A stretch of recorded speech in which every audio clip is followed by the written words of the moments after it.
Let that money talk. You bout that bad, let that money talk. Let that money talk. You bout that bad, let that money talk. Now if you focus bout that bad, let that money talk. You on your hustle and your grind, let that money talk. You bout your vision and your goals, let that money talk. You out here getting it all the time. And we're live, ladies and gentlemen. Thank you again for joining me for Money Talk. What's the deal? It's your girl Seven. And yes, I'm Half Centric. this is Half Centric joining me tonight. And you know, when we press live and we go live, we're definitely interviewing people on their journey, artists. So I'm definitely honored to have you here tonight. Well, I appreciate you having me here.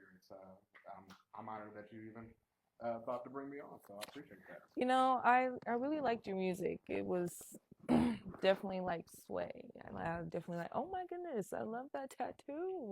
This is actually one of three. So I have two cousins that I grew up with pretty intimately, and we decided to all get a Powerpuff Girls tattoo. But mine is Imposter Buttercup Yeah. because they're girls. Yeah. So they got Blossom and Bubbles, and I got Them. yeah. I love that. Oh, that's so adorable. And then you got Don't Tell Me, Buttercup. Imposter Buttercup, yeah. Yeah. Mhm. Oh yeah. So anyways, without further ado, we're definitely about to get into your journey. Okay, so we'll start off with your background. Where are you from if you're not from Vegas? Yeah, I was born and raised in Cleveland, Ohio. I spent a good amount of time in my formative years there, and then I actually moved out to Vegas when I was 11. But Ohio actually really does kind of give me like the root and the foundation for my music too, because with my mom being a single mom, she worked a lot, so I often got a chance to stay with my granddad, and he would play a lot of like jazz records, so like your Coltrane's, your Miles Davis, your Dizzy Gillespie's, and so just sitting there and being a kid playing with my granddad and listening to those records, I kind of had a very early appreciation for music, and um, that same like the way like jazz swings and the tempo of it is actually pretty like evident throughout my production too. But moved out to Vegas, and then actually got into audio production when I was about 15 years old. Met a guy named Christian in high school, and cause I really wanted to be a rapper. Like Yeah. I was hyper focused on it, and he was making the beat, and I was like, "Hey, bro, what are you doing back there?" and he was just like, "Oh man, just cooking up something." So I sat and I learned with him, and I just fell in love Yeah. with audio production, and so that's kind of how I got um, into that side of music, and it's kind of been jamming ever Floating since. from there. Yeah. I like that. That's You know what? It always takes someone to, like, when you know somebody or you hear something to inspire that little, give you that little fire that's like, maybe I can do this. Mm-hmm. Okay, so Ohio, tell us about that. Tell us a little bit about your childhood growing up. What was that like for you? Cold, very cold. Yeah. I still have very vivid memories and dreams of like walking home in blizzards Oh, and 5+ inches of snow. But outside of the cold, I would just say that the foundation that I had in Ohio, growing up with my family and my friends there, it really kind of like helped develop who I am as a person because I had a chance to experience and see a lot of things. Because it was hard. It was hard growing up in a single mother household, as I'm sure that's the story for a lot of people. But mm-hmm. it was particularly challenging for my mom because at the age of 4, I was diagnosed with type 1 diabetes. So now Mm. she has to not only provide for her child, but provide for her chronically ill child. Mm-hmm. And I love my mom, and she's scrapped. She made a good life for us, so I will never ever sit here and downplay any accomplishments Period, in that yeah. regard. But I would wake up some nights and see her crying in the kitchen because it's just like I could pay this light bill, or I can make sure that my son has snacks in case he Mm-hmm. has a low blood sugar Mm-hmm. in the coming days. And so, seeing that struggle, it after a while it started to resonate and grow this seed within me, and I just wanted to make sure that no matter what I did in life, I just wanted to be successful because I just didn't want to like relive that struggle. Right. So I mean, shout out to our moms, absolutely, because I love you, mom. yes, I love you too, mom, because it is hard. it was hard, and they definitely, like, nowadays we can tell when a mom is struggling, but back then you cannot tell those moms was going through it or even needed help. Mm-hmm. They just got it done and put a smile on their face, and like you said, at night that's when they're crying or going through their mental. So it's like, and then back then they didn't have many resources as we do now and outlets. So Yeah, had it not been for those nights, I would have never known the wiser because my hmm mom always put on a brave face, always made sure that we had things. And despite growing up in those economically harsh climates, I had a great childhood, yeah, you know? So, yeah, definitely. And even those moments push you in your adulthood because you like, if my mom did it, then I know I can do it, or absolutely. and then you want to do it for her. You want to be successful. You want to Listen, give her the world you because don't it's even like understand. you deserve everything. I want to give you everything I want to that retire her. I really do. yeah, I really, I really feel do. that. Yeah. Definitely feel that. Okay, so that's beautiful to know. How many siblings do you have? I have just one. Just one? I have one. My younger brother Noah. He's a senior in college at Northern Arizona University. I'm not gonna put too much of his business out there Yeah, because he's yeah, kind of a private guy, but yeah. I love him to death. He Yeah. is also a big driving force, and it's just he and I have shared some pretty like impactful moments growing up with each other as well, and so Yeah. Mhm. you know he's on his own journey, Mhm. exploring who he is as an adult, and I was telling him, actually just during this recent holiday break that, I see that he has the power to create whatever it is that he wants to do with his life, and so I will always be there to support him in his journey as well. So Mhm. I love him to death. Shout out Noah. You're probably not gonna watch this, but I love you. Shout out Noah, and I love that name. Yeah. That's a dope name. Okay, so big bro out here holding it down for Trying to. definitely doing it. We gotta, but you're definitely doing it, so that's dope. Okay, so let's talk about your journey into the artistry. Mm. How did I know you did say you heard the beat and you like did the collab and that sparked the fire, but tell us more about that journey, like how you got into it. Yeah. So that um, that moment happened around 2005, and ever since then, all I wanted to do was just make beats. I just completely forewent rapping. I was just like, nope, I don't want to do that anymore. I Mm-hmm. want to be behind the boards, and so I spent because at that time I was also a freshman in high school. Mm-hmm. So I spent all of my free time in high school working on beats. And let me tell you, I was not a prodigy by any stretch of the imagination. My first 3 years of audio production was awful. It was bad. I would play beats for my friends, and they'd be like, "What else do you want to do in life?" Yeah. And so, but for me, I was still having fun. And Mm-hmm. I was just like, you know what? I may not be good now, but I know that with work, with effort, I don't have to be a prodigy. I don't have to be like this guy who just automatically gets it. I can just learn how to be great at it. And that's Mm-hmm. eventually what started to happen. So, fun fact, I can't read music.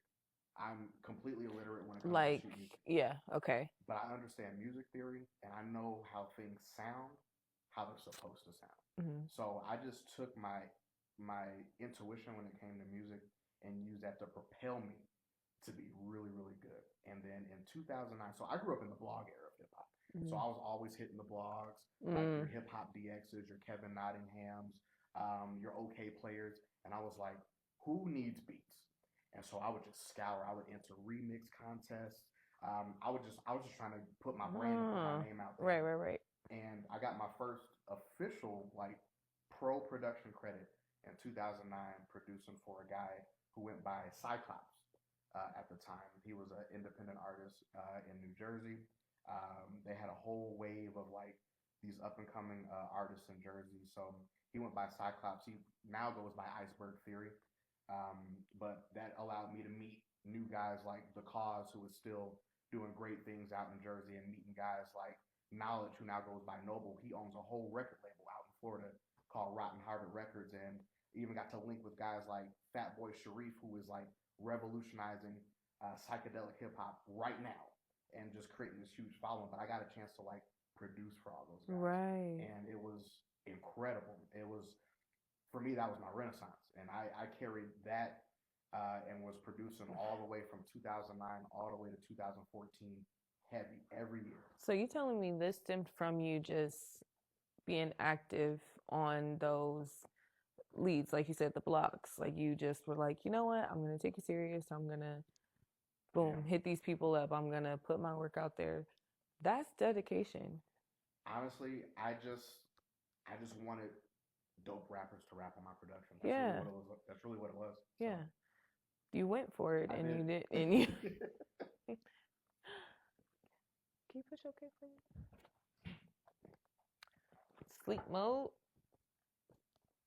But yes. I feel like it's definitely important when we decide what we want to do, we just put not all the eggs in one basket, but just put the work into it, you know, at least get it work, make the effort because it's definitely not going to fall in your lap. No, well, I'll be honest with you. There was a point in time when I was in like getting close to finishing college where I was actually ready to put all my eggs in one basket.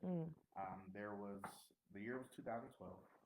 I had about a couple of semesters left of college at UNLV for my bachelor's, but that year I had made $10,000 just selling beats, and I said I was only doing this part time. If I like dedicate all my time and resources to like doing it like how I want to, I can absolutely make a career out of this. And I was really close, but my family, they just said, "Hey, look, be practical. Like, we get it, you like music, but are you sure that's something that you're really going to be successful at? Like, just look at the success rate." And I let them talk me out of pursuing it full time. I did get my degree in psychology from UNLV. Nice. Yeah, I think that's definitely important. I don't regret it. I Yeah. don't want to make it seem like I regret it because I think that was actually a very pivotal part of like me being able to create music now because that degree has actually helped me afford opportunities to put money into my passion Yeah. how I wanted to. But there is a part of me that really does wish that I still would have put all my chips in that basket. Because I do believe now with things that I'm producing today, I could have been successful. You know? So yeah. Well, it's still never too late, but you know, everything happens for a reason. I agree. But just to touch on that psychology class, because I took psychology in college, and I think just taking that class just helps you in life. Oh, I agree. Because you definitely learn so much just from the human mind, just how people think, just when people's lying or when, you know, just being able to nervous, identify, anything. like people's nature, Yeah, and their intentions, definitely. has actually helped me a ton in being able to like fortify good relationships and like push myself away from like bad energy in the music scene out here. So yeah, I agree. Yeah. Speaking on that music scene, but we'll get back into that. So, okay, psychology. What job did you do? So I actually, you know, despite the fact that I'm actually going pretty hard in music right now, I'm actively using my degree right now. So I'm not gonna sit here and fake the funk and act like, you know, I just do music full time and I make all my money off of music. I wish, but for me, that's just not feasible because I'm also a dad, right? Gotta take care of my daughter. Yeah. Okay. So I currently am a quality control coordinator and trainer for the National Suicide Hotline. So it is my job to make sure that our crisis specialists and navigators are doing the best job that they can and instituting and creating training programs for them when they're not doing the best. Yeah. Wow. Not only are you talented lyrically, your beats and all that, you're also helping the world. And I feel like that hotline is definitely necessary, first of all. I agree. And if I can just be transparent with you, you know, please do. I'm a suicide survivor myself. So I'm actually very passionate about crisis work because it was friends, family, and crisis specialists who helped me come back from that level. You know, there was a time in my life where everything was kind of stacked against me, and I just didn't see any other way out but that. But if it wasn't for my friends, my family, and that crisis support at the time, I don't think I would have been here sitting on this couch talking with you. Yeah. God is amazing, and thank you for sharing that because that's definitely important. You never know who have these type of thoughts. So just for you to share that is Quick plug: important. if you are ever feeling like you just don't have any options, call or text 988. We will try to help you the best that we can. All right, back to our regular Ooh, I program. love it. No, that was perfect. Perfect timing. Wow. So just to touch on that a little bit, if you don't mind sharing, I know that's not to talk about, anything personal, but Mhm. I'm sure, how do you handle your, My mental health. yes, like how do you balance that? Because, Um, now finding out you have your father, I'm sure, and then, how we feel about our parents. We want to be there for them emotionally, mentally, and physically. I'll say this: you have to be intentional. Addressing and taking care of your mental health is not something that is easy by any stretch of the imagination. It takes effort. It Mm-hmm. takes work. But if you are willing to understand your lows, be aware of those lows, and then do the work to kind of help climb and overcome those things, you can create balance in your life. My goal with my mental health is not seeking perfection. It's just seeking balance, because to say that I don't have bad days is just it's just dishonest, right? Mm-hmm. But in having a bad day, I don't have to let it wreck my whole week Mm-hmm. or wreck my whole month. Mm-hmm. I can learn how to see the problem, understand what the problem is, and try to do what's best for me to achieve balance. And that's kind of the approach that I take in life in general. You'll find I'm kind of just like a very like go by the wind, kind of like a hippie. Yeah. You know what I mean? No, I seriously. like that though. Hippies Yeah, are cool. yeah. I'm a hippie, but I'm a hippie who has goals and I move with intention, right? Mm-hmm. But I also understand that it's disingenuous to just like live your life based off of having these like grand expectations, because you then don't allow for people and just situations in general to present you with the information that you need in order to make a decision. If you've already preloaded your thoughts into thinking about how things or how people should be, you never get to experience them for what For they what are. they are. Wow. Free game right there. That was a gem.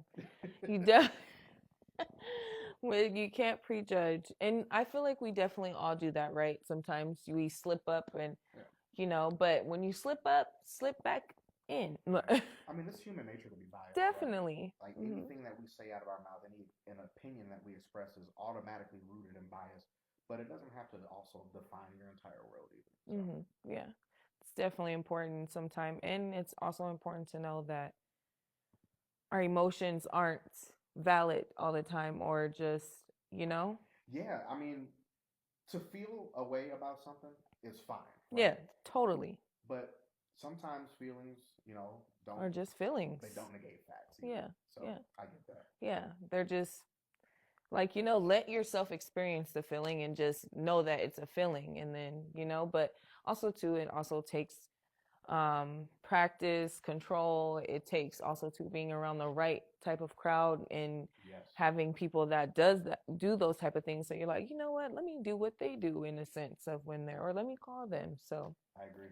definitely important in the long run. So picking your surroundings and who you surround environment yourself. and people can be a huge make or break when it comes to the trajectory of your life, because we are by nature um, like we're a product of our choices and our decisions. Mm-hmm. So if you make poor choices and you make bad decisions, you surround yourself with poor people, purposely put yourself in bad environments, you can't expect anything but negativity and like bad things to happen to you if you are not actively doing things to like put yourself in better positions.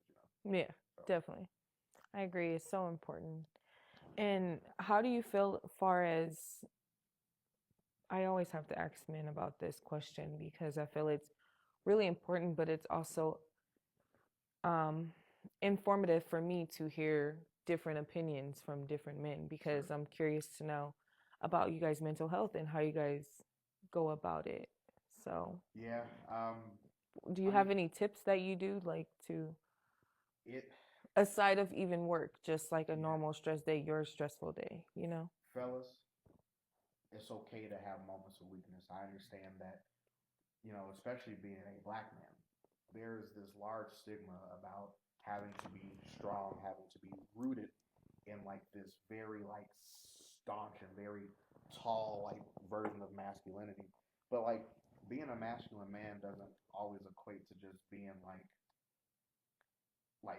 rigid and tough. Like I think masculinity is rooted in flexibility, right? Being able to like understand what your emotions are doing and like having that emotional intelligence and taking care of your emotional well being as well as your physical being to like in order to achieve balance, you have to be able to find ways to address things when they fall off scale. And so, if there's any tip that I can provide, it's just undo whatever you thought being a man or being like what a masculine man is, and really try to understand and love yourself first, because then that is how you can show love and spread love to others. Like you can't possibly expect to love someone else if you yourself don't understand what love looks like to you.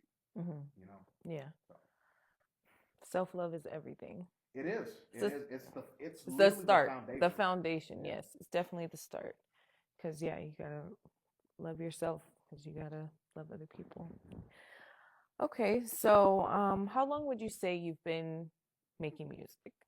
Yeah. So I would say professionally, I've been making it since 2009.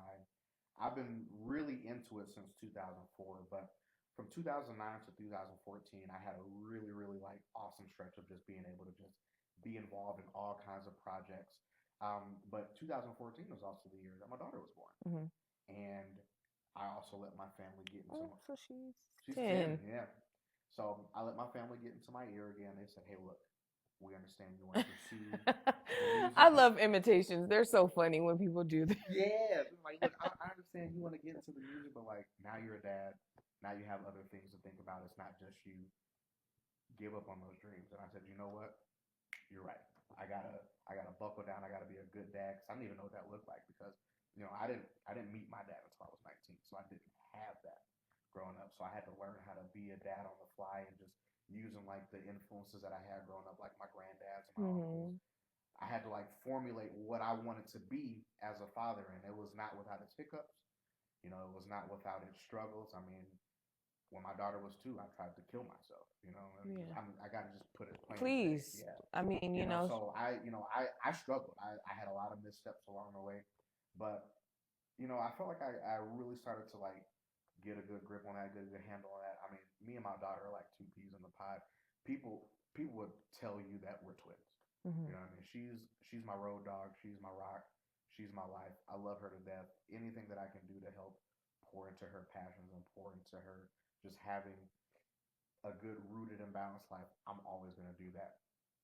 But 2019 came, and that itch for music came back, and I said, wow. I've been trying to like suppress it, push it down, but it kept coming back up. I didn't do anything with it, but then one night I had a dream. Now, my granddad, he passed away in 2016, but he was always one of my biggest supporters when it came to my music. And he came to me clear as day in a dream. He was just sitting down, listening to his record player that he had this beautiful stereo set up. I'm talking tubes. It was just, it always played the biggest, best, brightest sounds. And he's just sitting there, and in the stereo, he's playing like old music that I had produced in the dream. And he's just like, man, I really wish you would make more of this. And that day I woke up, dusted off all my equipment, and started making beats again. Wow. Yeah. That was August in 2019. Just to, like you said, get past that dark moment that you had and then just to see it through, I'm proud of you. I'm happy for you. And I'm happy that you were able to, continue to experience life with your baby because, she definitely deserves to have you around, Yeah, and I think she absolutely embodied the spirit of my granddad because she showed me her Spotify rap, and I'm in her top 5 most listened to artists. Yeah, and I don't be like, hey, make sure you're playing me. She just loves the stuff that I create, and she's also a part of my process too. She's been on songs with me, and any beat that I produce has her voice in it because she's my beat tag. Yeah. Half Centric on the beat. You're getting a banger when you hear that. Yeah. That's so adorable. That's adorable. Yeah. Your princess. I love that. She is. Undoubtedly. Yeah. I'm wrapped around her finger. Yeah. It definitely be like that. I love that for you and her. So Congratulations on that Thank you. too. Yeah, So you have her full time, like, I do. or you do? Yeah, I do. Okay, so that's good. Look at you. You are doing it. Okay. What do you do for fun? Like, what is like your go-to when you're trying to relax? I just Uh, had to ask because yeah, yeah, that I think that's fair. It's strange because fun for me changed, I'm has sure. changed Yeah. dramatically over the years, and Mm. so because I'm just so, I guess, hyper focused on just making good art and putting out a good product. Fun for me is just finding new ways to like expand my sound, but in a non-music related sense, I do love watching movies. I love hanging out with my boys. I love video games, of course. I used to be really big into trading card games, so I played Yu-Gi-Oh. I played Pokemon. It's actually how I met my friend over there. We played Yu-Gi-Oh together, and so we connected over stuff like that. So I was a huge nerd growing up. I loved all that stuff. But yeah, fun for me is anything that can command my attention and just allow me to take my mind off the throes of life. So Definitely. I love the throes of life, because it forces you to just, do the simple things like, like coloring or just hanging out with your friends or mhm. just zenning, trying to get away, vacation, something. Yeah, I mean, fun for me yesterday looked like taking my daughter to gymnastics and then going out to get a going out to get some Starbucks afterward, and then we went to dinner, and then we got some ice cream. Like that was fun for me. You know what I Yeah. mean? So Yeah. It definitely changes over the year, but yeah, it'd be fun, just the simple things. So, what project have you done since you've been doing music has been your absolute favorite? yeah, so it'll actually be a project that I dropped last April called Africa America. And that to me was like a culmination of like me really kind of like understanding who I am as an artist and who I am as a producer. And it was also really cool because I also started to link with other producers for the project. So I got a chance to get some production from the legendary Sean Love, who was an MC from the '90s, Wow. who grew up in Jersey. Like got a chance to like be on records with like people like Treach from like Naughty by Nature and things like that. So when we're talking about guys who've come up and seen the hip hop scene evolve from like its early inception, you know, he's been a collaborator of mine since 2013, Hmm. and then to actually get to rap on his production was awesome. I there's a friend of mine who goes, his name is Oscar Velez, young guy but a really talented producer. He actually produced the outro for my album called Ruby Bridges, and my daughter is on that song. It's a song about her, and it just getting a chance to like marry like old school hip hop and like the up and coming like generation of producers, and then me kind of sitting in the middle, growing up in the blog era.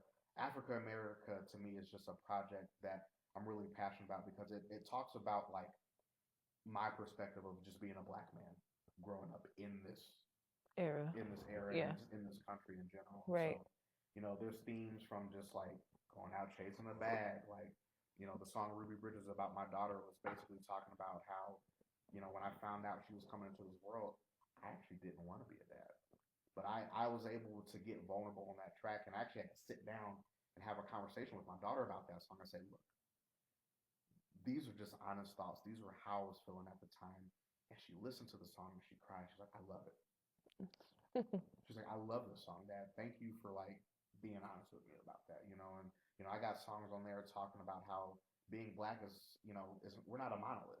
You know what I mean? Like, it's one thing how the media may portray us, but like, I was a nerdy kid who loved Pokemon and Yu-Gi-Oh growing up, but I also grew up in the hood, so like I had neighbors above me doing crack, I had neighbors below me running drugs and like shooting and shit like that, but like it's all a part of my life, but like being black, we're not monolithic, So it's just really cool to just like express all that on a record. So, And not be like no one can tell you what to do, how to say it, or what to say. You just mhm. say what you Which is think. why I love being an independent because I'm a steward of the things that I want to put out. I don't have to answer to anyone except the record labels where we go and get sample clearances and stuff like that. But Right. outside of that, yeah, Yeah. it's just. Yeah. It's just you. I like that. Nip said it best, so he set a good example. It's Yeah, better to just do it your way. exactly. There's so many examples of like artists who have like done the independent route, like your Chance the Rapper, Chance the Rapper, yep. your Nipsey Hussles, and now La Russell. You Mm-hmm. know what I mean? He's created a whole movement in the Bay, Mm-hmm. you know, with the things that he's done. And so, you know, I don't want to like downplay any of my accomplishments, but like I would like to create a movement where we are just focusing on the art and not necessarily about chasing a bag. Because don't get me wrong, like money is fine, but like if you're making music to make money, you're definitely in the wrong game. Seriously. Yeah. So Because not everyone, you know. Yeah. I hear you on that. I'm reading between the lines. Okay, live performances. I'm curious to know about that. Where was your favorite first before I ask the second part to that question? sure, yeah. I think that my favorite live show that I've done Mm-hmm. would have been in um, August of last year. So there's a You great. had a lot going on last year. Oh yeah, I had a quite a bit. So there's a group of girls. I'm gonna shout them out. Reese and Bree. They run a venue called Snaps Open Mic. But they're it's really unique because like not only is it an open mic, but they also ask people to come on to be features and they have certain themes. And so the theme for this show where I was their feature was Let It Go.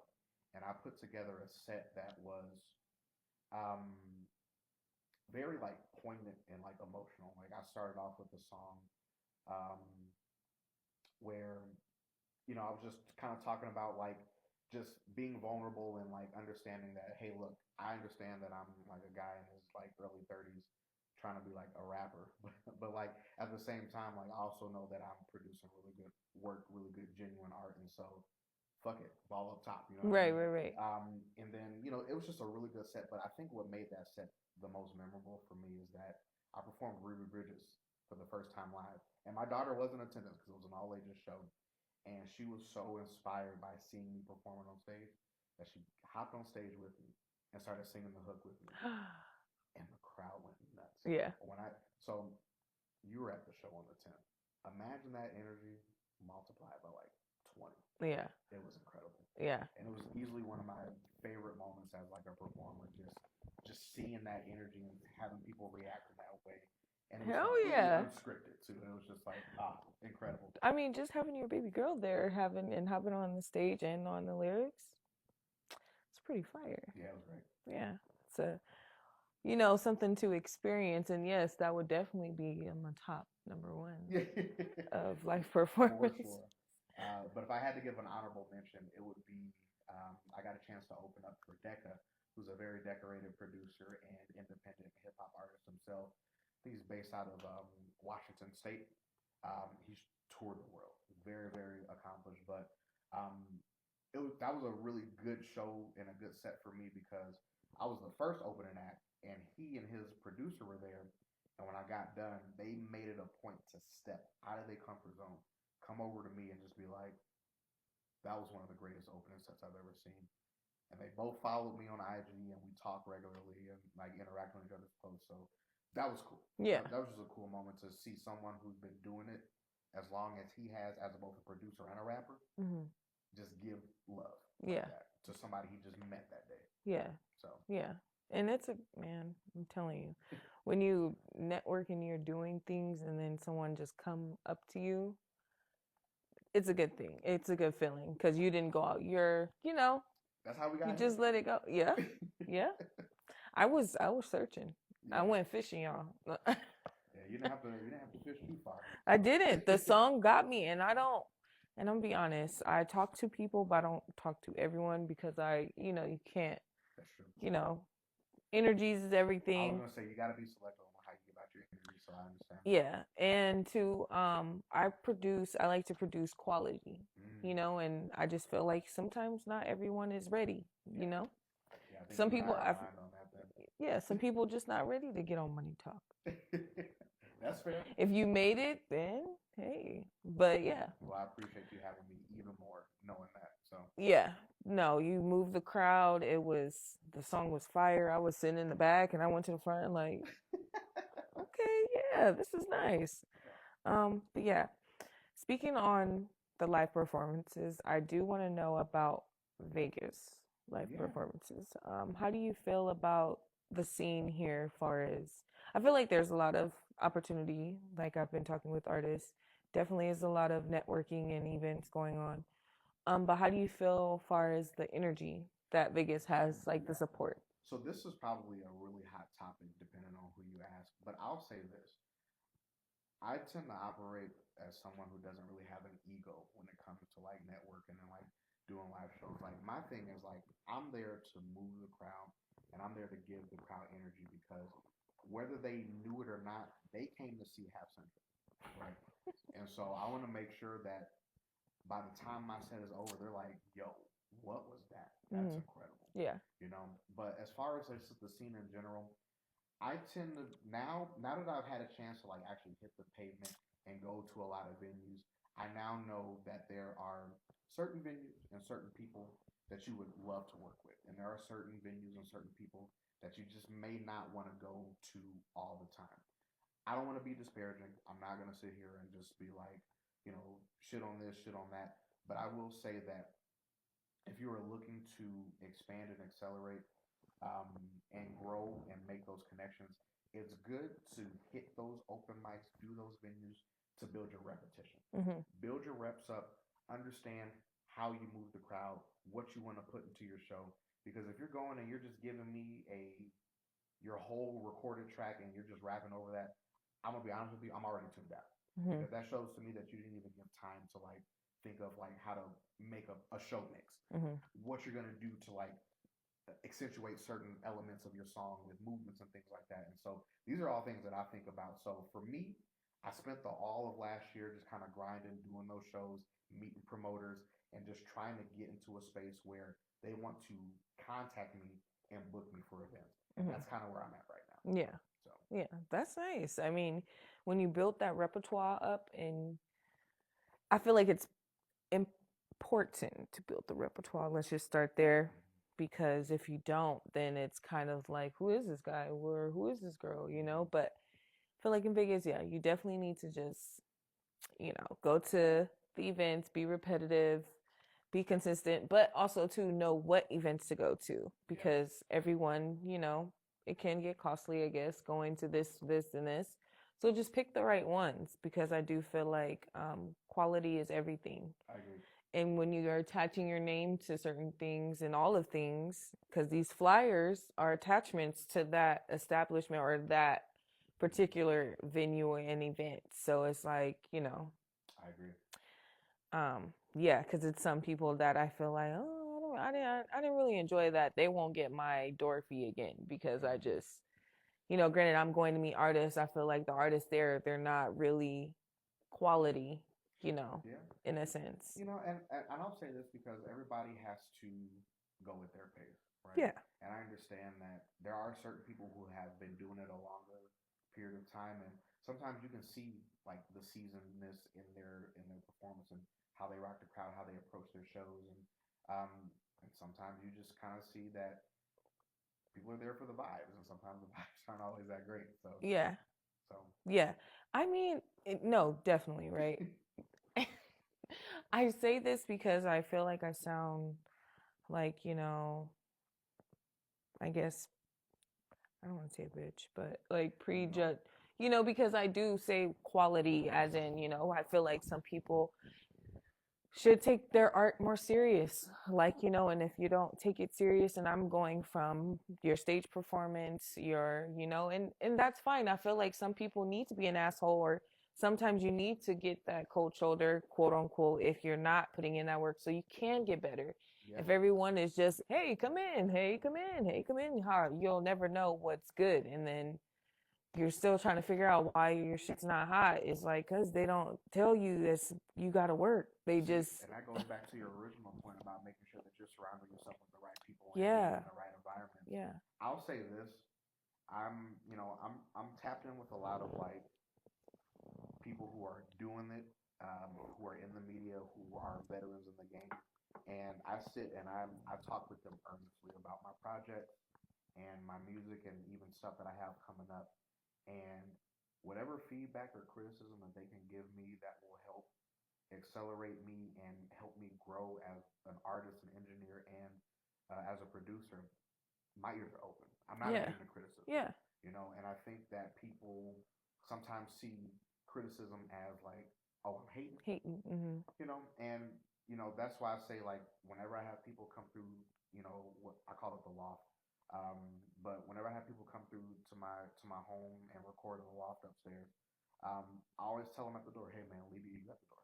Mm-hmm. We're here to work, and I want to make sure that we can get the best out of you. Right. So we operate with no egos at Linux Tape Records. Right. You said it best. I mean, it's just what it is sometimes. And, no hard feelings. Yeah. Sometimes we can't be upset and just take it. It's not always bad.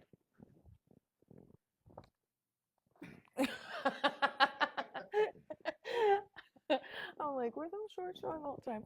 Okay, but anyways, okay, so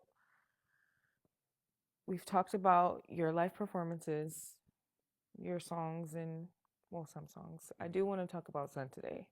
Okay. Let's get into that. Okay. Yeah, definitely. I was hearing the lyrics, so I get what your meaning behind it, but what inspired you first to make that song and the beats? Yeah, so actually, I gotta give credit where credit is due. That Okay. beat is actually produced by OGM.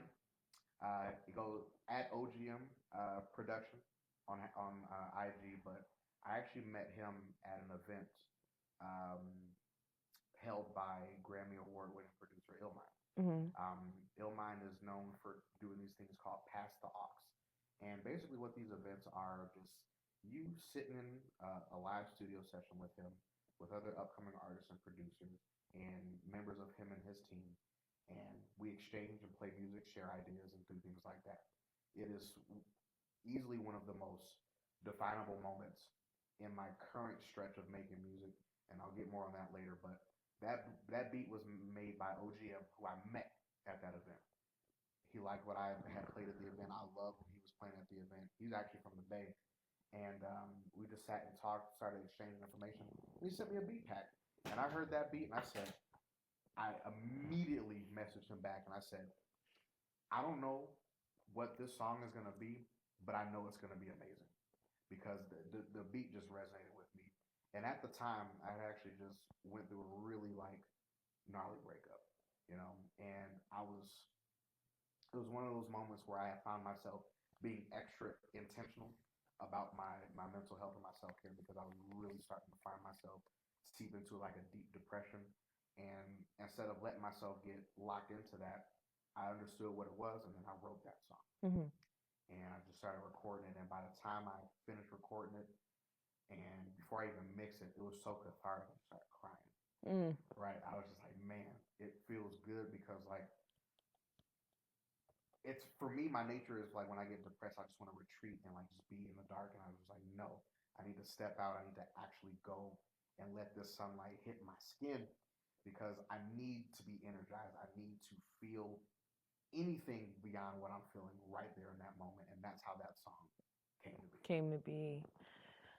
Well, it's definitely fire.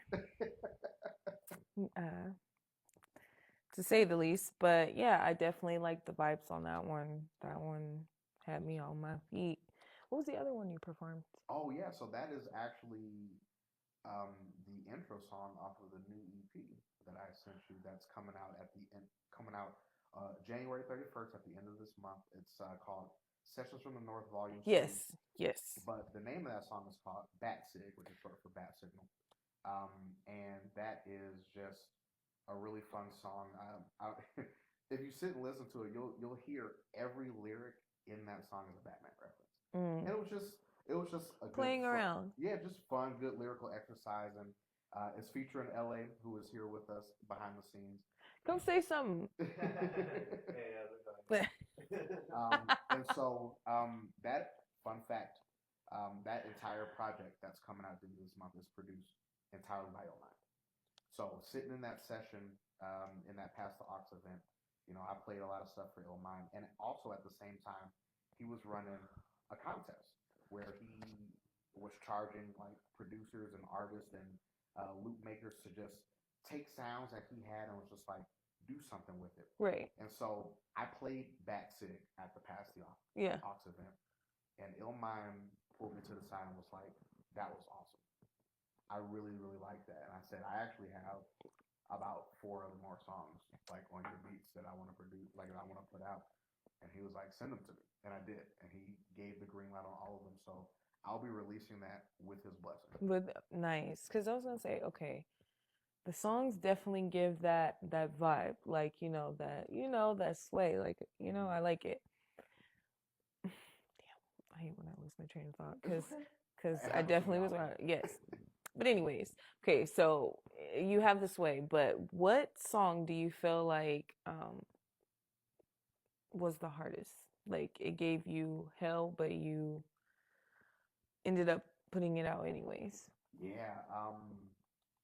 Ooh. So it's actually another song that features him, and it's a song called "Senorita." So this is actually it's actually a very specific story about a time in my early 20s where I was um, like beaten and almost arrested for mistaken identity by Las Vegas Metro out here. Uh-huh. And so the song starts off like it sounds like a love song, right? So you didn't should have been? We'll get into that. So the song is really cool because it starts off sounding like a love song because at the time I was dating this girl, this Hispanic girl who lived in on the west side, and so I was going home. I had lived all the way on the east side, but I was going through this part of town where it's not so savory, but like I got pulled over. They thought I was some guy like robbing liquor stores in the area because I looked just like them. You know how that goes. Yeah, I got profiled for no reason, but it was a scary experience because like I really did think that I wasn't gonna make it home that night because it was like 1 o'clock in the morning when it happened, and they finally let me go at like 3:30 after just being like, "Oh, we made a mistake," and then that was it. But like I was scared. I was only 20 years old. I told my mom. She was furious.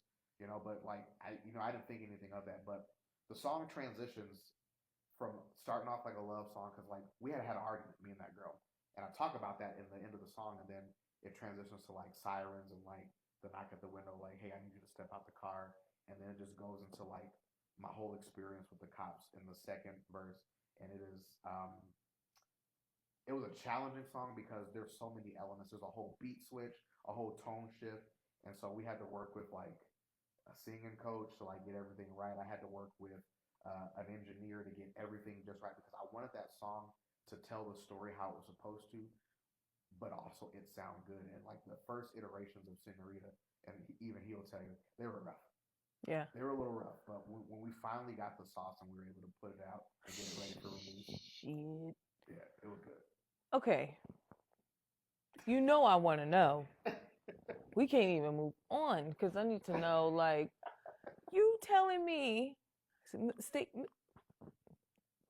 mistaken identity and y'all didn't. I can't even get it out. Let me open. Listen, and especially because we're now in a climate where like police brutality has like really been highlighted. For me at the time, my mind wasn't even in there. My only concern Was getting home. was making sure that I didn't say or do anything to have my life. I'm talking about the next day. I'm Honestly, telling you, my mom would have been like, my daughter. Yeah. No. Honestly, I was just She would have been like, go to the hospital. go to the hospital.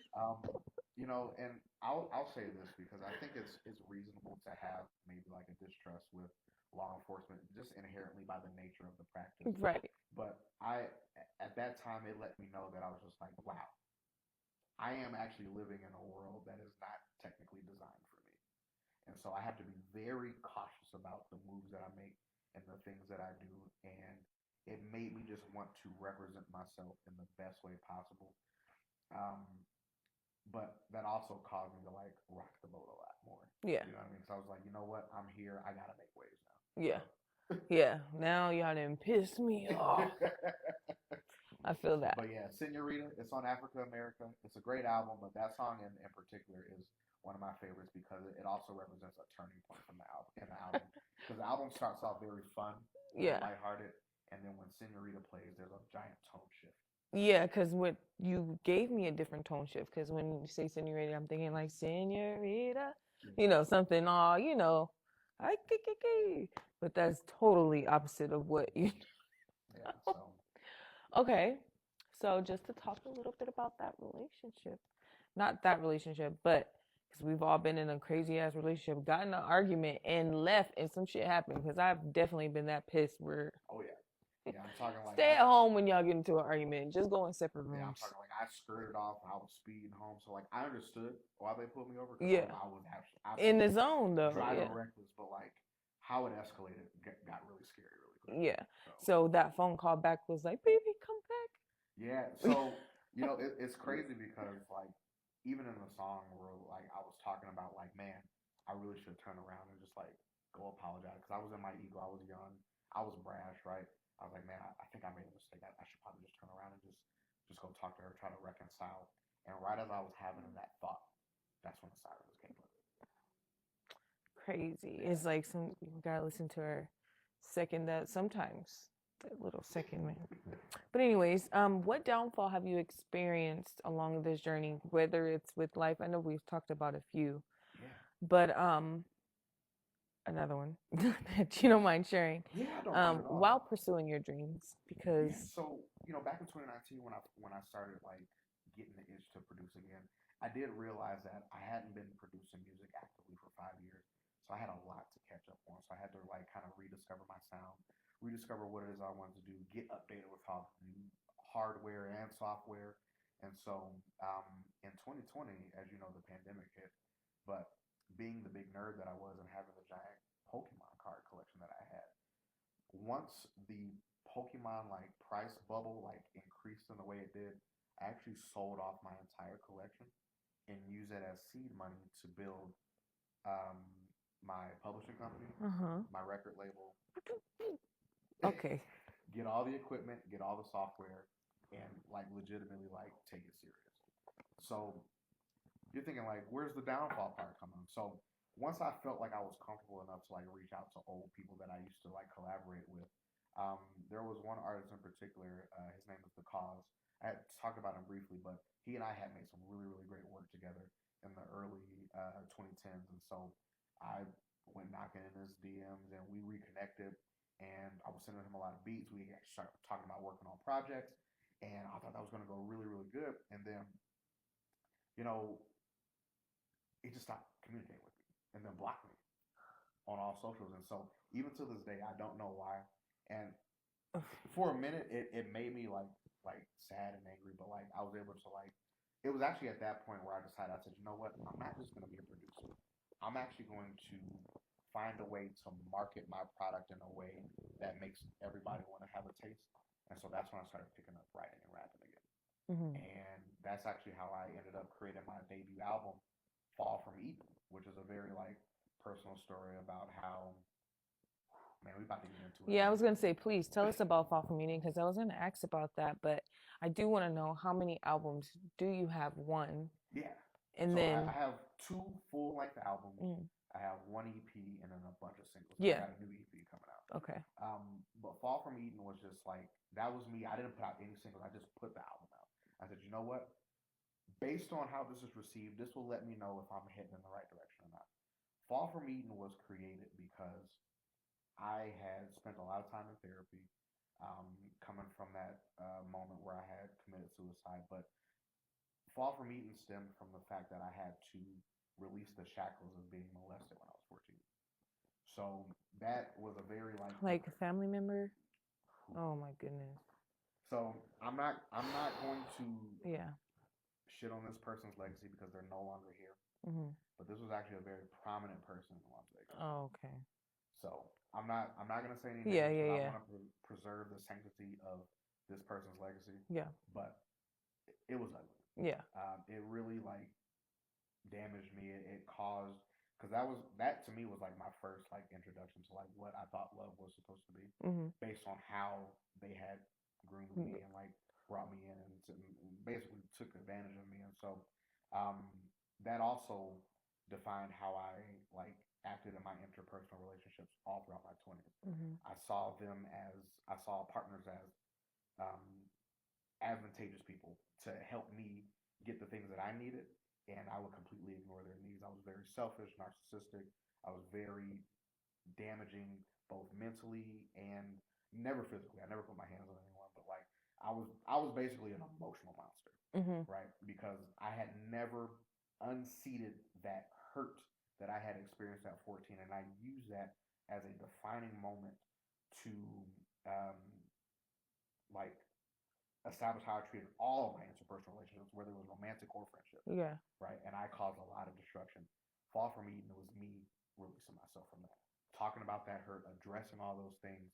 And so it's a very like, again, it's an album that starts off very fun, and we're talking because the intro song is called "Beautiful Brother," and Mm-hmm. it's just this young 20-something guy who understands that he's got some sauce.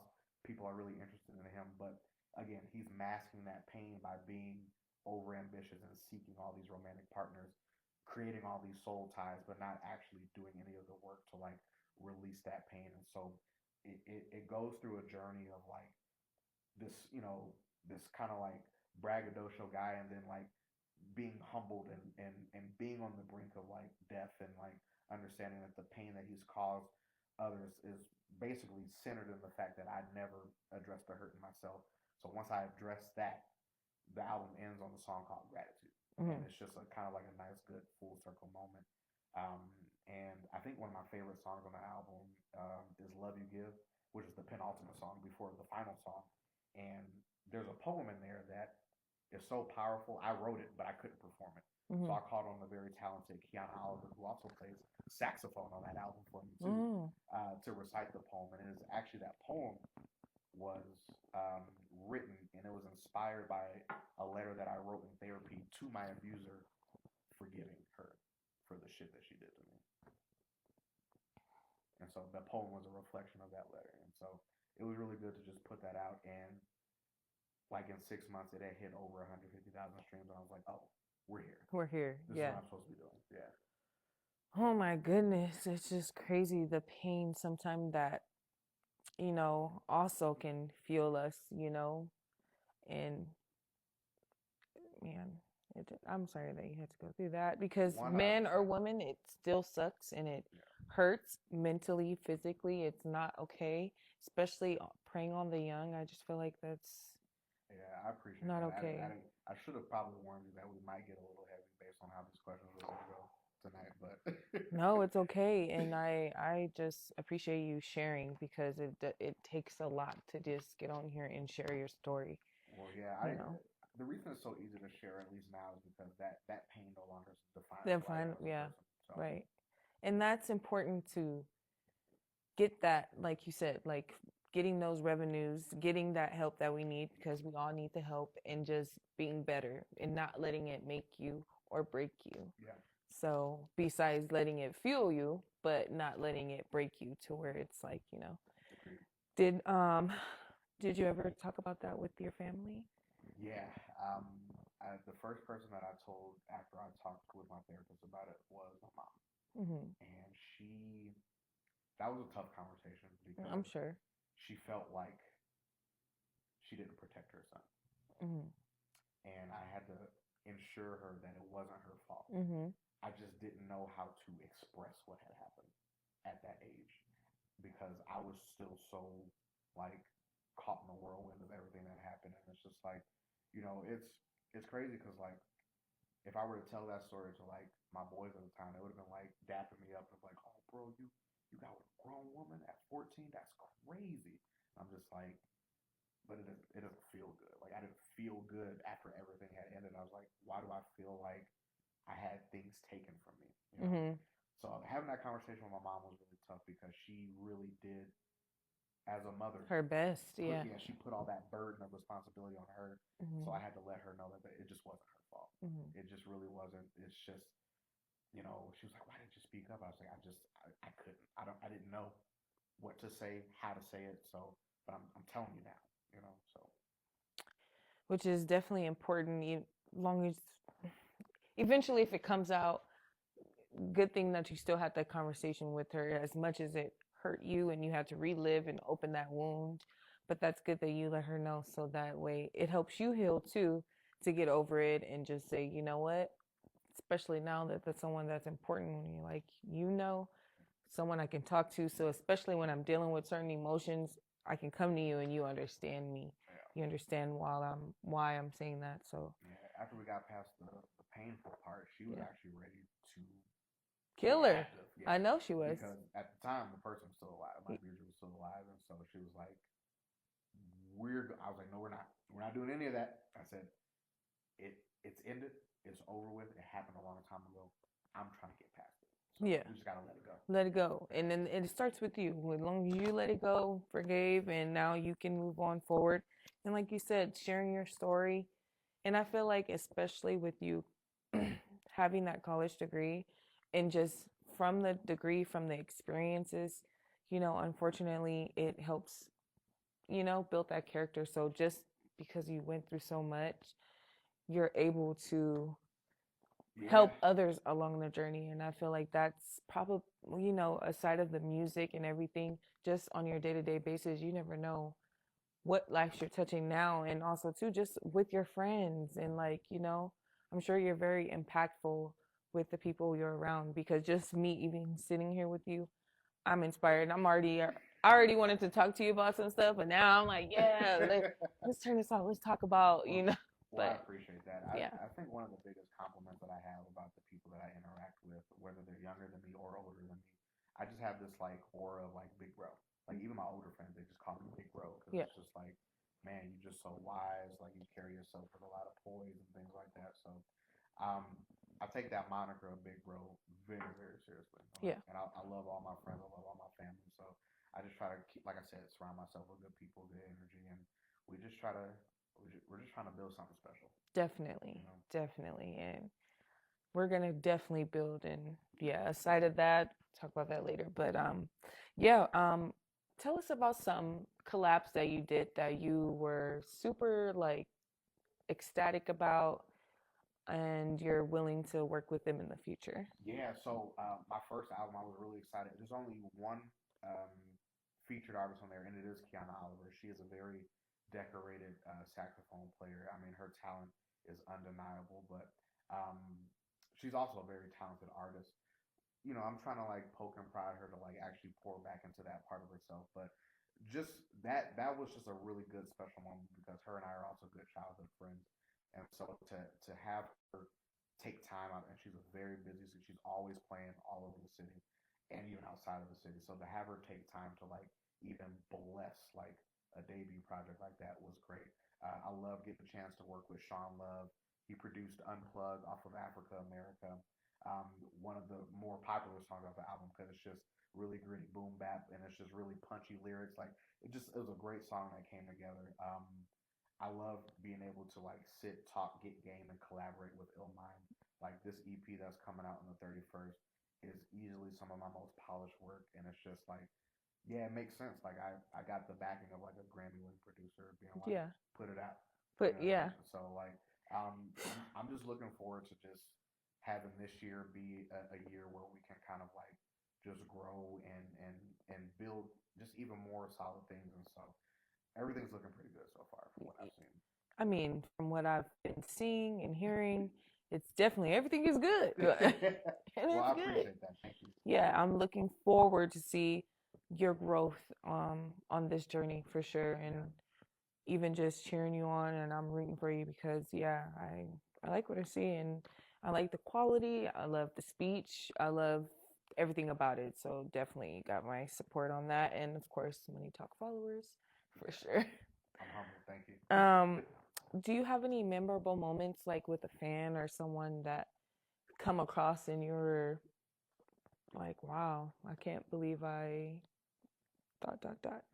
Yeah, I mean, I'll say this: you were a part of that moment, but that show on the 10th, there was just something about like being in a room with a bunch of other artists and having them all turn into fans at a certain point of the night. Like, I know I had that, some of the technical difficulties with the first song, but when Sun Today came on, and by the time we got to that second hook, you could just feel the energy in the room shift. And so that for me let me know that if this is gonna be the energy that I'm gonna be receiving all year music wise, um, 2025 is gonna be a phenomenal year to Yes. drop music Yes. under the name Half Centric. So I'm really Yes. excited. Yes. Before I get into your artist name, I do want to say too that I was a witness to sitting with someone on the couch because again I'm scouting and I'm looking. Um, Once the next couple artists come on, I'm like, shit. The first couple, 3, 4 artists was hot. They had the place rocking. Like you, Abdullah, Zell, like Zell is Zell was dope. I love his set. yeah, Zelly Zell. That's my baby brother. Is it? Yeah.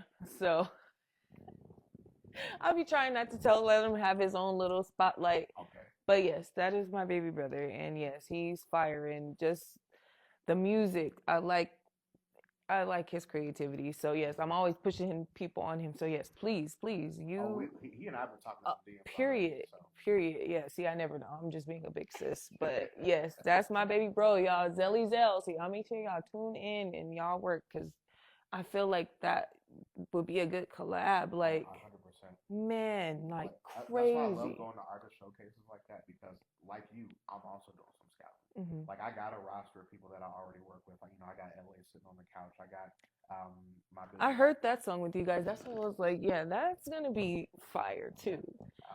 He's got some dope stuff. So you said this is your artist? Well, he's not just my artist, but he's also like a great friend. But yes, I'm taking the time to like develop him. So we've been working together musically. I would say what 3, 4 years now. Longer might be.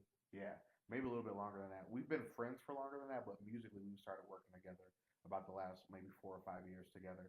And so he likes to do reggaeton and Latin music. Oh, you could tell you've been with a Spanish girl.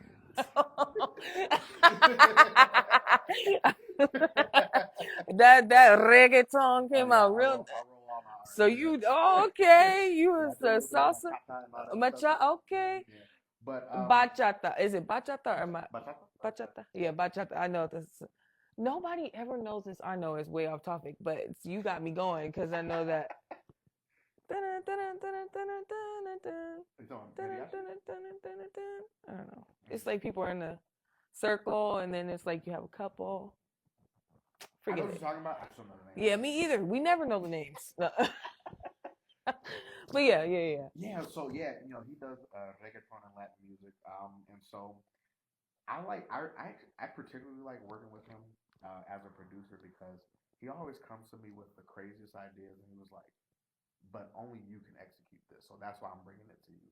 And I'll be honest with you, 9.9 times out of 10, those ideas come together beautifully. Mm-hmm. And so I like working with him because he does challenge me creatively. Like I feel like I've caught like a really good rhythm as a producer, but then when he comes to me with these like concepts for songs, I'm just like, normally that shouldn't work, but I think it can. I think. and then it does. And I'm just like, this was crazy. And so he's got some really exciting stuff coming out, even beyond the stuff that he's featured on with me. And so I'm really excited for him to like start putting out more music. He's got 3 singles out right now. 2 of them are solo ventures with him and another guy who I work very closely with, Oscar Velez, who's a producer. Mm-hmm. We work together. He's produced some stuff for me too. They've got 2 singles out already, and then we got another single on Oscar's production where we are joint artists, and it's called Bang, and it's his most successful single. It cracked 10,000 streams in like less than 2 months, right? Yeah, that single went crazy. Damn, man, that's congratulations, and yeah, those are the kind of numbers that push us to keep going. Like when you see you can do, am I seeing things? Look. Yeah, no, it's good because like again, it's like 10,000 streams in the grand scheme of things probably doesn't sound like a lot, especially when you're like comping numbers to like your Drake. Right, of course, but as a guy who fully funds all of his projects and fully funds all of his ventures and owns all of the publishing, owns all of our masters, owns all those rights, that means a lot to us because that's money we can use for future projects. Yes, you know what I mean? Definitely. I mean, yeah. That means a lot, trust me. I mean, you get just a little smidget, you just like, oh, let me get up and do some work. Yeah, I actually found this site that actually pulls all of your data from everything you've been a part of as an artist, engineer, and producer. And I was in the top 2% of artists in all of the U.S. and streaming. Mhm. last year. So I was like, that's awesome. Mhm. So I'm loving it. What promises have you made to yourself that you're still working on? mm, I promise myself that within the next 5 years from the year 2022, when I drop Fall from Eden, that I will um, have some work nominated for a Grammy. So I'm adjacent to that because I'm rapping on Grammy winning producers beats, but like I want to put together a project that sounds so beautiful sonically and just I don't know. I want to make something that when people hear it, they just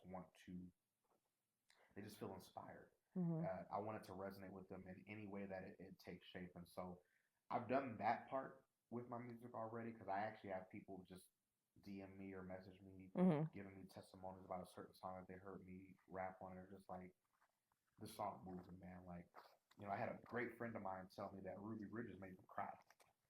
Cry. I was just like, thank you for sharing that with me Yeah. because that's exactly why I make music. I'll be honest with you, I'm not out here to chase a bag. I actually don't mind if I never get rich doing music. I just want to make good, authentic work that resonates with people. And to have that be acknowledged by like on the highest pedestal, I think would be an awesome goal. So I'm still working towards that. I want to be considered revolutionary in the fact that even the academy is just like, damn, this nigga's good. So That's definitely the goal. yeah. Gotta have, something to look forward to and to leave, doing it for a reason.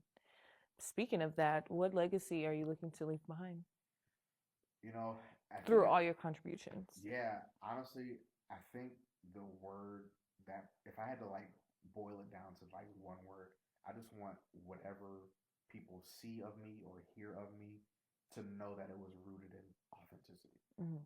I don't want everyone to put out anything that's disingenuous, that's not authentic. So, Mm-hmm. um, I don't mind sitting on some songs to make sure that the authenticity is exactly where it needs to be. That's why when you hear my works, even if it's something fun, it's still rooted in authenticity, and I'm never gonna give you anything that's not of substance, that's faking the funk. Everything that I rap about is real. Mm-hmm. So We love that real shit. yeah, We love authentic. and hopefully I can give that real shit on an even bigger scale this year. Yeah. Well, I definitely think you got something going. I So appreciate that. Thank you. so for sure. Who are your top 3 artists that you're inspired by right now? Ooh, right now, yeah. It'll definitely be Rhapsody. Um, she, I've been following her journey since the blog era of hip hop too. Mm-hmm. When she was before she even got signed to Ninth Wonder, before she even got signed to Jay Z's Rock Nation. Um, I've just been following her career very closely, and not only am I inspired by her work, but if this ever gets out to her, I would love to produce and work with her Mm-hmm. because she has. I don't even want to say that she's revolutionized like rap for women, but just rap in general. Like she really is like a dog when it comes to the bars, but like she also is very rooted in authenticity. Um, I'm really digging like JPEG Mafia and Danny Brown because they're so weird and experimental, and I love stuff like that. And then um, even now, as far as like artistry, even though this is not what he does anymore, but like a lot of people comp me to Andre 3000. Like Mm-hmm. they'll hear my songs and be like, this gives me Three Stacks vibes. Mm-hmm. Like you're singing on your hooks now. Like your lyrics are so poignant. You're always telling a story. Like they're like you give me Andre 3000 vibes. So I've just kind of leaned into it. Yeah. I've leaned into the comp. I like that. I don't Andre's wake. dope. Yeah, I don't wake up and just be like, let me write some 3K bars. Like Yeah. I'm just writing what's real to me, and then however people perceive it, That's that's good. how they Yeah. perceive it. Production wise, I would say Ninth Wonder is one of my biggest influences. I grew up in boom bap stuff, so like I still love that, even though it's not primarily what I produce anymore. I like Doechii. Yeah, Doechie's dope. She's dope. She is dope. Man. TDE did it again, man. Yeah. How they keep finding these people is crazy. Crazy. And when I seen her, right, just kind of like experiencing her within the last year or so, she's been making music, She but has. I'm like really just tapped in with her, and I just love her creativity. I love her mind. Yeah. Like she's dope. The braids that what they all was braiding together, dope. I've never seen nobody do no shit like that. And I love that she's also like challenging the standard of like what like a black female artist should look like. You know, because like she's no stranger to like speaking about her darker complexion, Mm-hmm. and I know that sometimes that does get frowned upon, especially when we're talking about like beauty standards within the Yes. industry and things like that. Yes. You know, because you got your Lottos, your Cardi B's, your Mm-hmm. Sweeties who are fair Fair skinned. skin, You know, but lighter, closer, and even just the hair wave, the hair texture, just yeah, all of it. Yes, and, definitely. you know, I don't like to get to the colors of thing because black is black. Black is black. You know what I That's mean? it. But like, you know, with Doja it just feels a little like I don't know, sweeter. You know what I Mm-hmm. mean? So Definitely. And yes, as she should, because people make it that way, as if it's sour. yeah, If you read between that line. But yeah. we know the tea. No, I'm just kidding. But yes. Okay, I want to ask you some personality questions before we get a little inspirational for the follower listeners. Okay. Um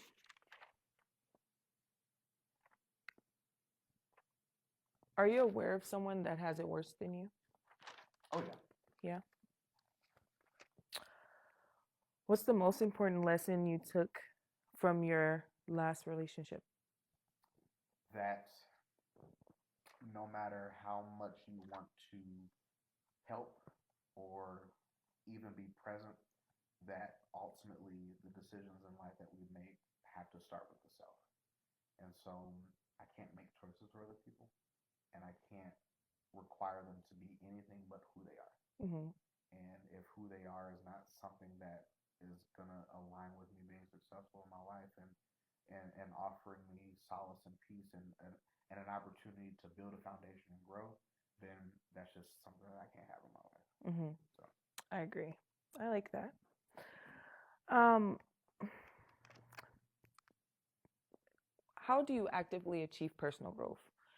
And then I do want to know because I was supposed to ask what was the meaning behind your artist name sure. before I get into the next segment after this. So Okay, yeah. please We double don't up let on me that. forget. That's Yeah. fine. Okay. So you said, how do I go about personally achieving? Yeah. How do you actively to achieve personal goals? Go about. Right. Yeah, I set small goals. You know, especially like with music, like it's really about okay, let's make the production first. All right, cool. Let's sit with the beat for a little bit. All right, let's write a hook. Let's write a song. Let's write a verse, right? And then let's record it. All right, what do you want this to sound like in a final mix? So for me, personal success is about setting small goals. I know that may sound like pretty generic, but like it's okay to have a grand plan, but like if you don't have like steps to get from the ground to the grand plan, you're gonna find yourself falling a lot. So I just Mm-hmm. try to make small steps so I can get there. You know, it also keeps me accountable too. So It makes you accountable, and it's easier. It makes you when you're like, oh yes, I did this. Oh yes, I did. Like more yeses, then it works. Um, what's something missing in your life? ooh, you know, I'll say this. I feel like I do a really good job of like achieving balance in my life, and so presently, I don't think there really is anything missing. Like, you know, sure, I went through a bad breakup, and sure, I've gone through the moments of depression and anxiety and things like that. But I've always found myself back to a place where I just feel really good when I wake up. So as long as I'm doing that, there's not really anything missing in my life. Very set on living in today and gratitude Yeah, and I have everything. to be like the you can't get so bogged down by the past and so caught up in the future that you ignore the present. Hmm. So If you could only love or be loved, which one are you choosing to do? I would love. You would love. Because for me to love somebody else shows that you love yourself, right? You know, I spent a lot of time in my life trying to fill voids and chasing what I thought was love. But like now that I do love myself, I know how I want to be loved and I know how to love others. So I would always choose to love because it comes twofold for me. Hmm. And that just shows too how unselfish you are in the heart, because you're not thinking like, well, what about me? I need love. Yeah. Because we all can be like that at times, but just like you said, to love, I was gonna say, to if give. anybody got me, I got me. Right. Mm-hmm. What will you never give up on? Because there's a lot of answers to this question, but I think I will never ever give up on the passion that I have for life, and for me, that's encompassing a lot of things like raising my daughter, seeing her grow, being active in my music and seeing that grow, being active in my relationships, my friendships, seeing those things grow. That all to me goes into the passion and the thirst that I have for life. So I will never ever quit that. Never. Yeah. That drive is something I feel like you need to have. It's like a necessity. Yeah. Because if you don't, I feel like sometimes you go in that downward spiral and then we see where that can end. Your life Yeah, is just miserable. If you're always focused on the things that you don't have, you'll never appreciate the things that you do. If you can participate in one historical moment, what would it be? It's so funny. We were actually talking about this on the car ride over here, but we were getting real tinfoil hat in the car, and we were just talking about the idea of like aliens existing. And I was just like, I would love to have a time machine and witness the moment in history where they touched down on Earth and like helped accelerate human technology. You know what I mean? Because I just want to be like, I knew it. That's all. Yeah. That's it. And then what? That's it. You know what? I'm gonna pop back in my time machine, but you know what? I've seen enough cosmic knowledge. I think I should just sit with this and figure out what to do with it later. Do you think you'll survive a zombie apocalypse? Nope. Kill me. Take me immediately. If I have to live my life in high duress for the rest of my life, it is not a life I want to live. So you wouldn't be like fighting. Nope. Nope. If a zombie's like, I'm like, take me. Yeah. I'm not running for the rest of my. Forget it. Forget it. Oh. Sorry, you're gonna see me immediately being a zombie. Is the glass half empty or is it half full? Oh, it's always half full. It's always half full because again, I don't like thinking about the things that I don't have because then that starts creating things like resentment, bitterness, and things like that. And it's just like and if I ever do find myself thinking about things that I don't have, I'm like, but I do have this, and if I want to get to that, all I got to do is this. You know what I mean? So I'm an optimist by nature, except when it comes to apocalypses. There's no optimism. It's only one way. Just take me. What are your 3 favorite movies? Ooh, Finding Nemo is number 1. I know Okay. that sounds crazy. No, that's a good one. That's a good one. All right, so this is gonna also come across sounding a little like crazy, but the live action Speed Racer with John Goodman, Susan Sarandon, and Emile Hirsch is to me what I consider a cinematic masterpiece. Because yes, is it a goofy movie? 100%. I recognize that. So anybody out there who's being like Speed Racer, I understand your disappointment in that answer, but hear me out. There is a theme throughout the course of that movie that shows what happens when you have the love and support of your family and you never give up on your passions, that passion of life that we were just talking about. And it comes in this culminating moment in the end where Speed Racer is about to break his brother's record on this giant Grand Prix course. And in that moment, it goes through this montage of just like him growing up and discovering his thirst and his passion for racing. And it comes full circle. He just locks in. And when he crosses that finish line, I mean, his car is literally on fire because he's pushing it past his limits. Seeing that in the theater for the first time made me burst out into tears because I was like, I've never seen a physical representation of like being so driven in your passions culminate in that way. And that to me makes Speed Racer one of the greatest movies ever made because I've never seen another movie capture that moment. And then The Whale is my round out for top 3. I'll give you guys a serious movie. Yeah. The Whale, any movie that displays themes of like daddy daughter, like like conflict or like just like growth, I'm a sucker for that because I got a little girl myself, and so The Whale is just like such a harrowing and sad, but like the final moments of that movie also tearjerker. I left that theater in shambles. I said, "Oh my goodness, why did they make this movie?" Uh-huh. But yeah, so yeah, Finding Nemo, Speed Racer, And The Whale. Yeah. Okay. Your top Top dates. date night. Oh, date night. Oh, okay. Shoot, getting like our favorite like meal from a restaurant, going and there's a spot near Kyle Kane on the way to Mount Charleston where you can overlook the entire city, rolling up some good green, playing some music, and just sitting on the hood of the car eating food and just smoking and like just looking over the city and all of its splendor and glory. Because even though Vegas is Sin City, in that moment it just feels so beautiful. Mm-hmm. So The lights, yeah, I guess. Not. Yes, it gives a vibe. It better give something. They ain't got no damn beach here. No type of water, no snow. We just deep in the mountain, y'all. That's it. Okay, okay.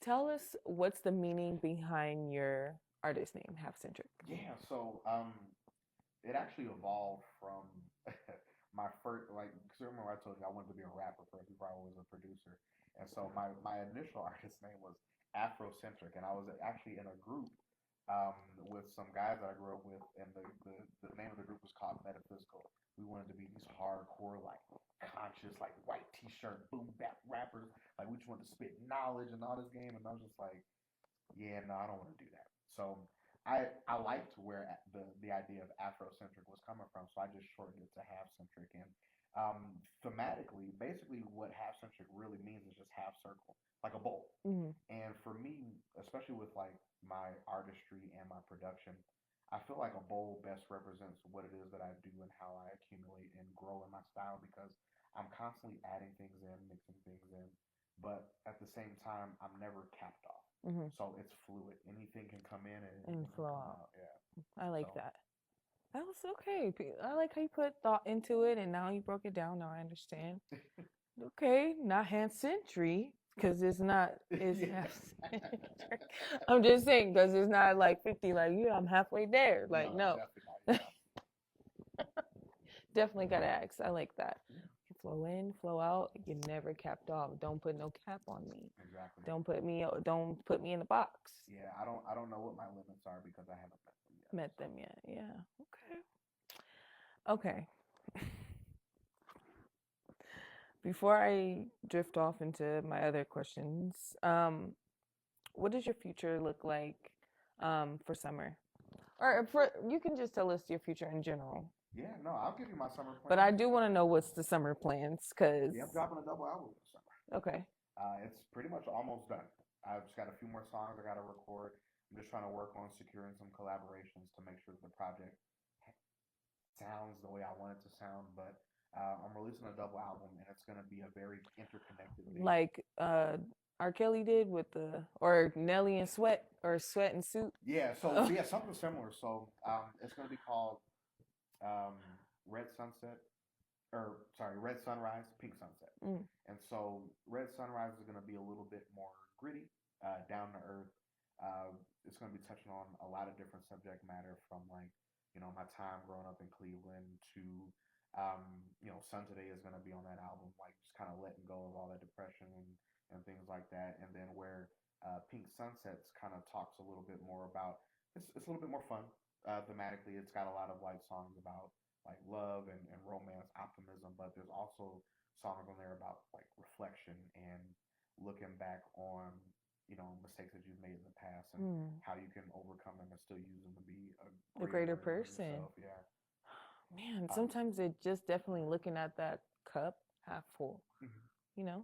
Yeah, and so what's really cool is that the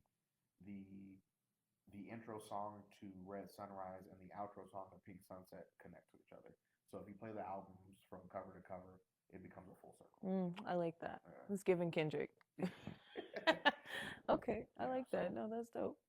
How important is it for I just want to talk about this, the Black community. being better at helping and supporting each other. How Yeah. important is that?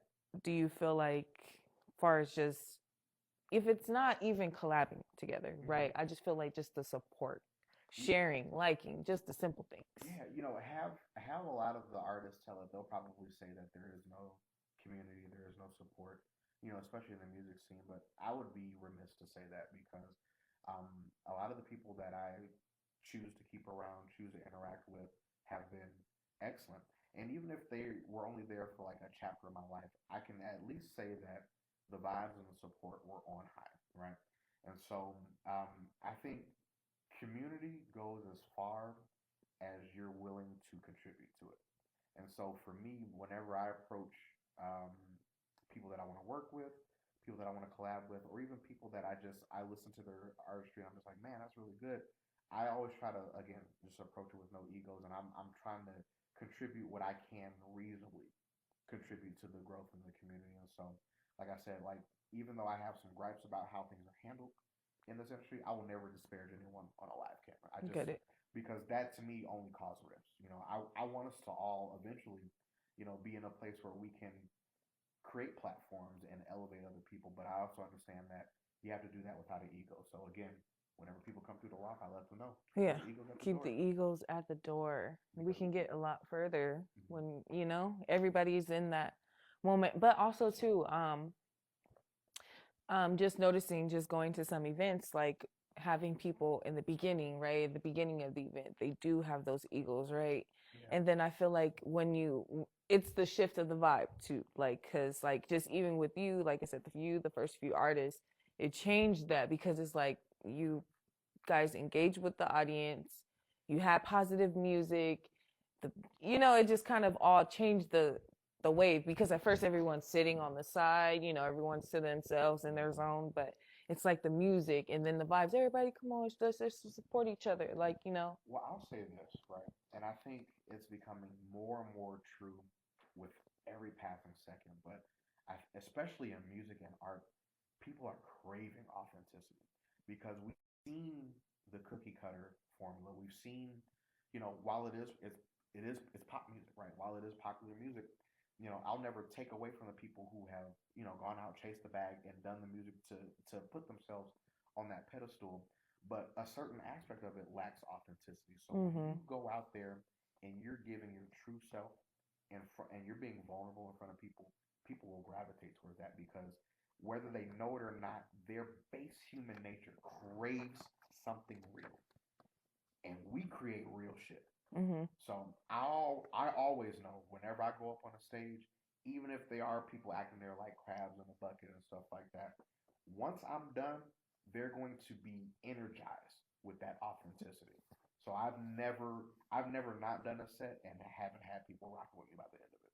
Mm-hmm. Yeah, I was gonna say because you're not only saying it, you're speaking facts because it definitely started out. It was hype, but even so, you kept it going because that's important just to keep it going. Yeah, it started out, but you know how it can fade really quick when you're not a good artist. That energy can shift really fucking fast. So Well, and a lot of things I think maybe artists can maybe do to kind of improve their sets, and this is just criticism for anyone, but like tips, yeah. sequencing is important, whether it be for a project or for your set. You got to have good sequencing and good energy when you're creating a flow of songs to display to an audience.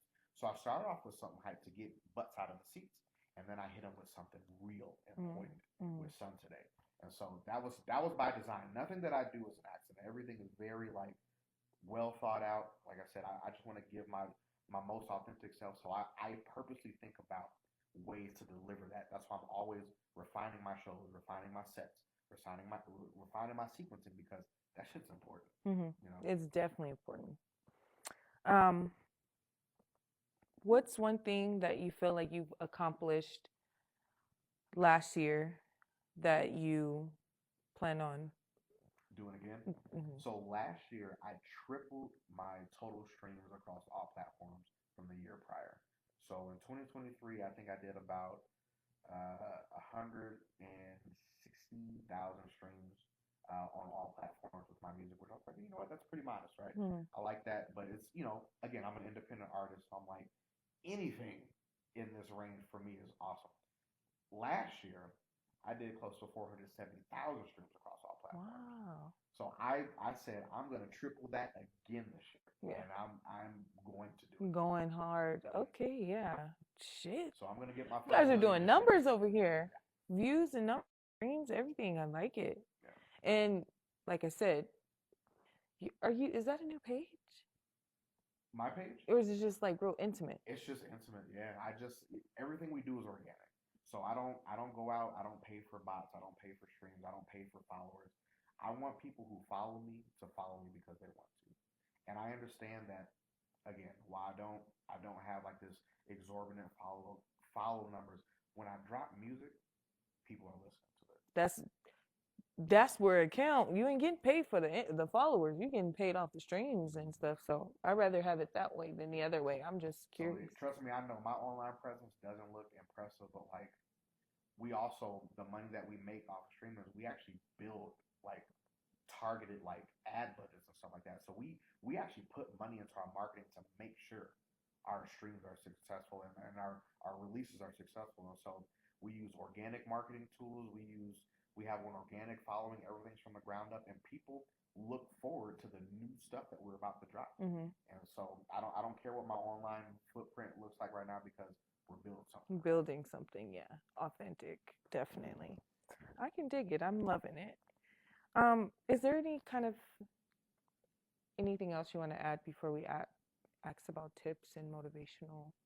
Oh no, I'm just we just riding here. Vibing, yeah. Yeah, man, this has been a great interview so far. So if there is anything I want to add, I was going to say that you are a fantastic host, and I'm really thankful that you thought to have me on here. So thank you, and I'll definitely thank you for joining me. Thank you for producing hot music and keeping the vibes going, because that's what definitely, and I just feel like that's so important when you never know who's watching. You never know who's out there.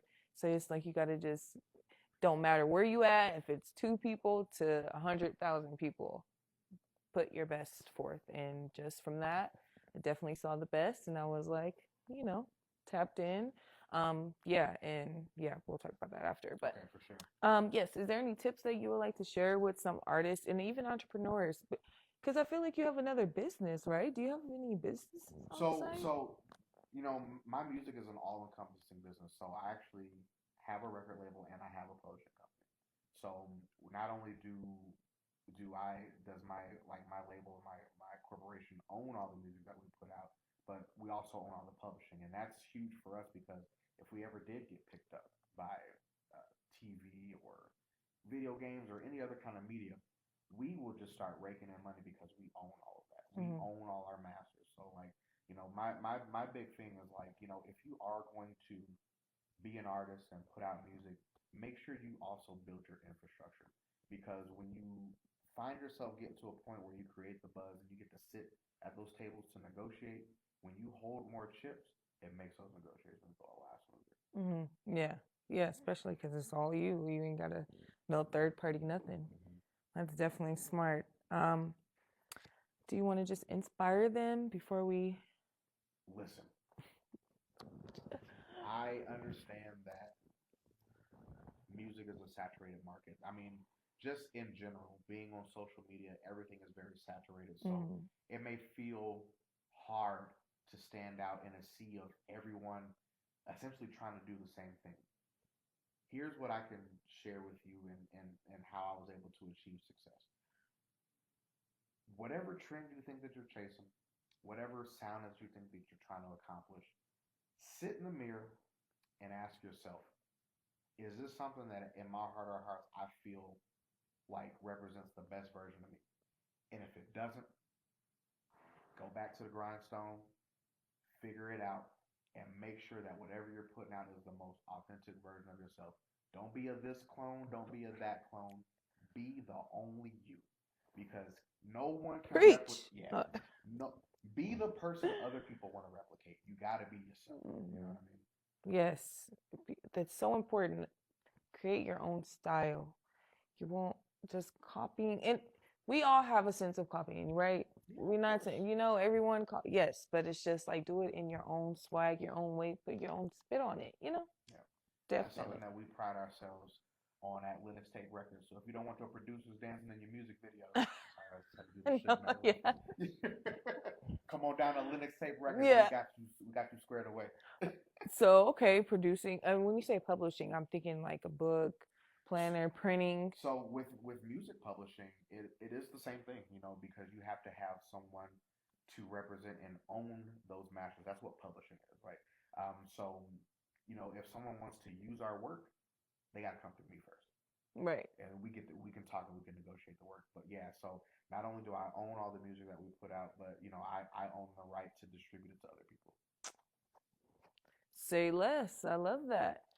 Go ahead and tell them about what's coming up next, what album they should look forward to, and do you have YouTube? Because if you do, you should I tell me. absolutely do. Yes, we So, need yeah, some subscribers up, y'all. Get these subscribers up. So you can just follow me on IG at Half Centric. That's at HALFCENTRIC. Same thing with my YouTube at Half Centric.